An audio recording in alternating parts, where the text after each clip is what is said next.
Olá, meus amigos e minhas amigas! Meu nome é Rayane, eu sou graduada em Direito pelo Unisal Lorena e fui aprovada no 32º exame de ordem.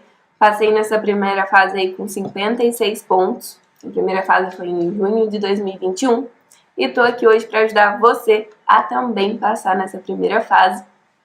O nosso estudo de hoje é sobre ética, né? Vamos resolver as questões de 1 a 4 do caderno azul. Os meus amigos vão resolver com vocês as outras matérias e o Pedro vai continuar comigo em ética, resolvendo as questões 5, 6, 7 e 8. Mas antes, eu deixei aqui para vocês os meus contatos, o meu e-mail, o meu Instagram. Eu estou aberta à disposição de vocês em caso de qualquer dúvida referente a essa primeira fase, referente à segunda fase, que eu tenho certeza que você vai passar, referente a esse começo aí, essa saída da faculdade, esse depois da OAB. Estou à disposição de vocês se vocês quiserem conversar. Então me adicione aí na minha rede social. E aproveita e faz um stories. Mostre seu comprometimento com o estudo da primeira fase da OAB. Aqui tem um professor queridíssimo que ele fala que o sucesso nessa prova não é só passar, né? Não, é claro que é o que todo mundo almeja, que a gente sempre almeja. Mas sucesso é você saber que você entregou 100% de você nessa prova.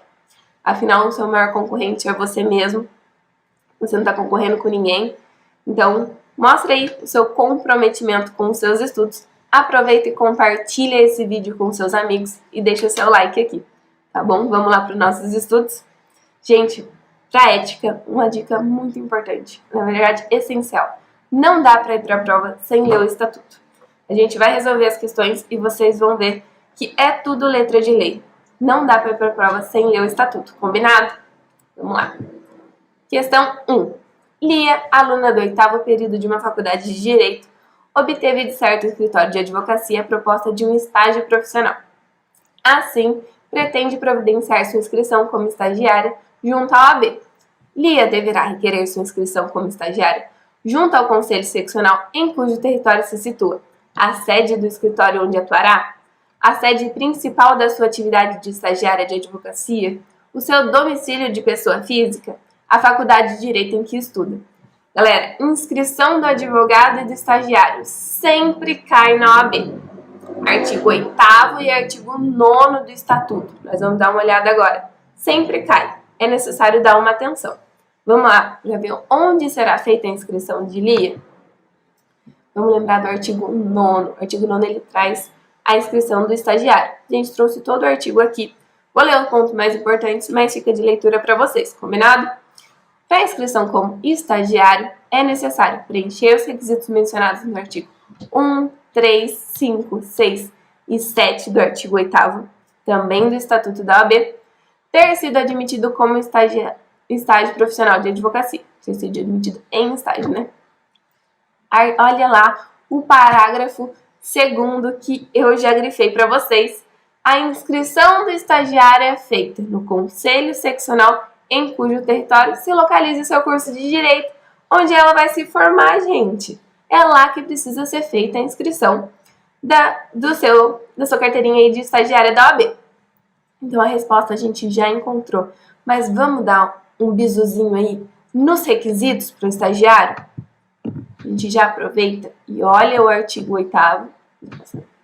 O artigo 8º que traz a inscrição do advogado, os requisitos necessários para a inscrição do advogado, capacidade civil, diploma ou certidão de graduação em Direito, título de eleitor e quitação do serviço militar brasileiro, aprovação em exame de ordem, não exercer atividade incompatível com a advocacia, inidoneidade moral, prestar compromisso perante o Conselho.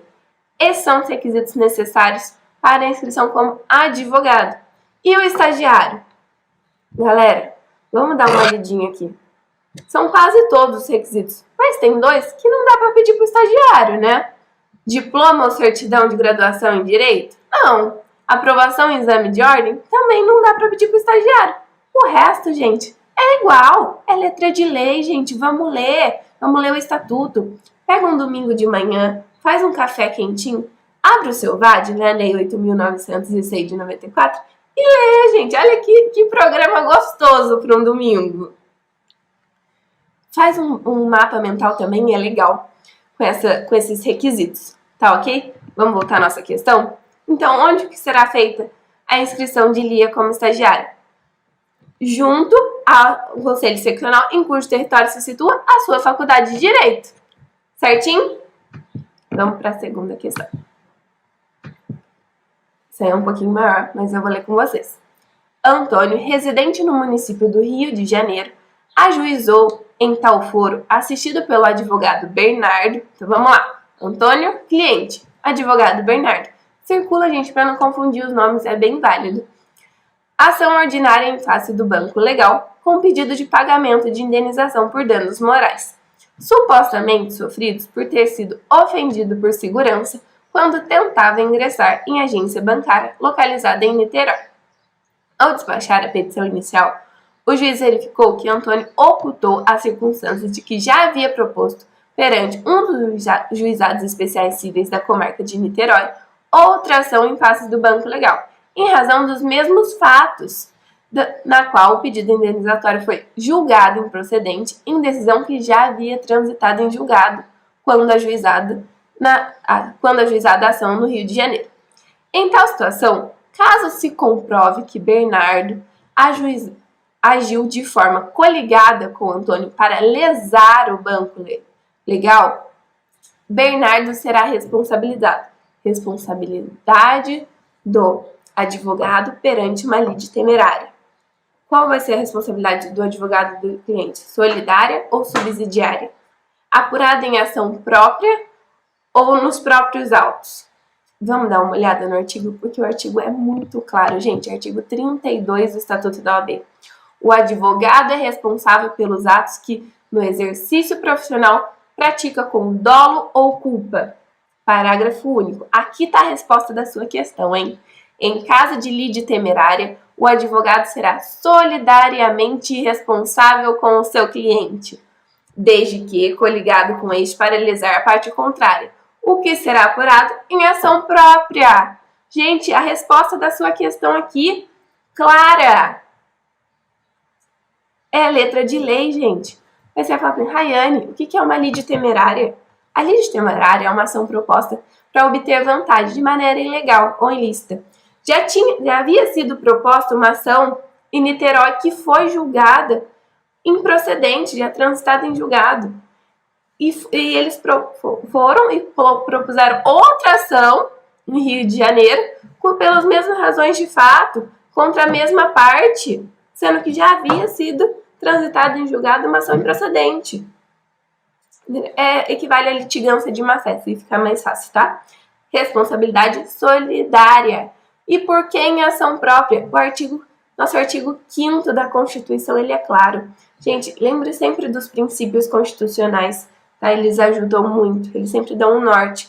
Então, os litigantes, eles precisam ser assegurados a ele contraditória e ampla defesa. Como que nós vamos apurar a responsabilidade de um advogado, responsabilidade de um cliente, sem garantir a eles contraditório e ampla defesa? Princípios básicos constitucionais. Então, é preciso averiguar isso em uma ação própria, ok? Gente, tá vendo como o artigo de lei é muito claro? E até, se lembrando dos princípios, você consegue responder a questão. Ética é lindo, né, gente? Então, a responsabilidade de Bernardo, advogado, Antônio, cliente, sei lá, solidária, Bernardo, solidariamente responsável com Antônio, conforme apurado em ação própria, alternativa A. Se você tivesse lido o artigo 32, parágrafo único do Estatuto, você já conseguia responder essa questão. Tá vendo, gente? É muito letra de lei. Ética é... Gente, essa questão aqui foi brinde da OAB. Não tem como ir para a prova sem saber disso, né? Foi um brinde da OAB nesse 33º exame de ordem. Anderson, advogado, decidiu renunciar ao mandato, outorgado por Adriana. Nessa hipótese, segundo o Estatuto da Advocacia e da OAB, é correto afirmar que Anderson continuará a representar Adriana por 10 dias, 15 dias, contados da notificação da renúncia, claro, a renúncia é um ato unilateral, tá? ele só precisa ser notificado ao seu cliente.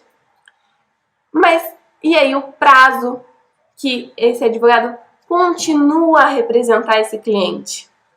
10 dias, né, gente? 10 dias, artigo 5º aí do Estatuto da OAB, o advogado que renunciar ao mandato continuará durante os 10 dias seguintes à notificação da renúncia a representar o mandante, salvo se for substituído antes do término desse prazo. Então, o prazo é de 10 dias e será inferior se esse cliente constituir um novo advogado. Essa aí, facinho, hein, gente? Não pode ir para a prova sem saber isso aí. Terceira questão aí que a gente acabou de ver, alternativa D. Anderson continuará a representar a Adriana por 10 dias contados da notificação da renúncia, exceto se a Adriana constituir um novo advogado antes desse prazo. Prazo de 10 dias só será inferior se o cliente constituir um novo advogado antes desse prazo. Certinho? Vamos aí para nossa última questão. Gente, quando tiver bastante nome assim, tá vendo? Carlos, Vinícius, Fernanda, puxa do ladinho da sua prova, assim, quem é Carlos? Carlos é aluno do primeiro período do curso de Direito. Vinícius é bacharel em Direito, para você não se perder com os nomes, tá? É bem importante. Carlos é aluno do primeiro período do curso de Direito. Vinícius é bacharel em Direito, que ainda não realizou o exame de ordem. Fernanda é advogada inscrita na OAB.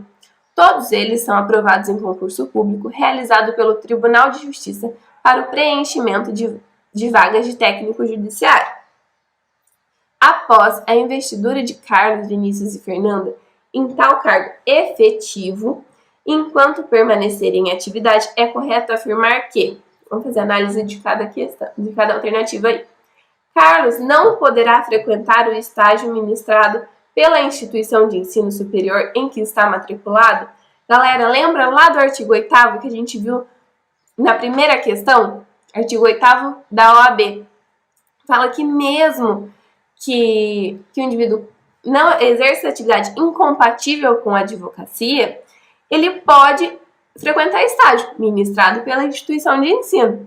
Está lá no artigo 8º. Vinícius preencherá os requisitos necessários para ser inscrito como advogado da OAB, caso venha a ser aprovado no exame de ordem? Galera, a gente viu esse artigo também lá na primeira questão, artigo 9º do Estatuto da OAB. Ele preencherá os requisitos? O técnico em judiciário é compatível com o exercício da advocacia? Artigo 28, inciso 4, a gente vai ver agora. Artigo 28 é de leitura obrigatória. Não dá para ir para a prova sem ler esse artigo 28. Fernanda deverá ter sua inscrição na OAB cancelada de ofício ou em virtude de comunicação que pode ser feita por qualquer pessoa? Fernanda deverá ter sua inscrição na OAB suspensa, restaurando-se o número em caso de novo pedido? Nessa questão, a gente tem 2 artigos combinados. O artigo 28, inciso 4, e o artigo 11, inciso 4, que a gente vai ver agora. Hipótese de cancelamento da inscrição do profissional, do advogado. É outro artigo que dá para fazer um mapa mental legal, hein, gente? Cancela-se a inscrição do advogado que, assim requerer, sofrer penalidade de exclusão, falecer, passar a exercer em caráter definitivo atividade incompatível com a advocacia. A gente vai ver agora que o técnico do Poder Judiciário é incompatível com a advocacia. E olha no primeiro parágrafo. Ocorrendo uma dessas hipóteses, o cancelamento deve ser provido de ofício pelo conselho ou competente ou em virtude de comunicação por qualquer pessoa. Vocês não acabaram de ouvir isso? Olha o artigo 28 aí, inciso 4. A advocacia é incompatível mesmo em causa própria com as seguintes atividades: ocupantes de cargos ou funções vinculados direta ou indiretamente a qualquer órgão do Poder Judiciário e os que exercem serviços notoriais de registro. Gente, o artigo 28 ele é bem extenso e ele traz todas as hipóteses de incompatibilidade com o exercício da advocacia. Galera, leitura obrigatória. Coloquei aqui para vocês não esquecerem. Leitura obrigatória. Sempre cai uma coisa ou outra de incompatibilidade. E a leitura do artigo não tem como fugir dela. Mas, gente, acorda aí. um pouquinho mais cedo, abre o seu VAD aí na Lei 8.906 de 94, nosso Estatuto da OAB, faz um cafezinho e lê o artigo 28. Vamos lá para a resolução da questão? Fernanda deverá ter sua inscrição da OAB cancelada. Atividade incompatível. Técnico de Poder Judiciário efetivo deverá ter sua inscrição cancelada de ofício ou em virtude da comunicação, que pode ser feita por qualquer pessoa, como a gente acabou de ver perante a letra da lei ali. Alternativa C. Gente, essas foram as 4 questões aí que eu tinha que resolver com vocês. Ética é fácil, gente. São 8 questões de ética. Já aí 20% do que vocês precisam. Vocês precisam só de 40 questões. Então, estudar ética, pegar o estatuto, ler, abre aí seu VAD. Você tá vendo que tudo estava na letra da lei. Então, tem que ler, tá, gente? E outra coisa, para o futuro de vocês, é muito importante estudar o estatuto. É muito importante fazer valer as prerrogativas que nos foram concedidas pelo Estatuto da OAB. Afinal, prerrogativa é dever, é direito nosso. Não é favor que ninguém vai nos fazer. Então, para você ser um advogado, uma advogada aí, faça valer as suas prerrogativas. Vamos estudar ética aí e gabaritar essas 8 questões. Eu agradeço você que ficou aqui até o final desse vídeo comigo.